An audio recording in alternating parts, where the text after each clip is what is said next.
گزشتہ روز جھنگ ضلعی انتظامیہ کی طرف سے اسسٹنٹ کمشنر عمران جعفر مرحوم کے سال ثواب اور بلندی درجات کے لیے قل خوانی کا اہتمام سرکٹ ہاؤس میں کیا گیا،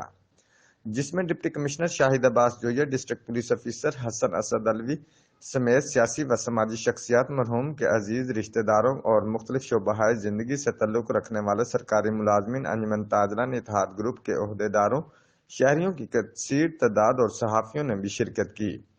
تلاوت کلام پاک کے بعد نعت رسول مقبول پڑھی گئی، علماء کا خصوصی خطاب اور آخر میں اسسٹنٹ کمشنر عمران جعفر مرحوم کے سالہ ثواب اور بلندی درجات کے لیے خصوصی دعائیں کی گئیں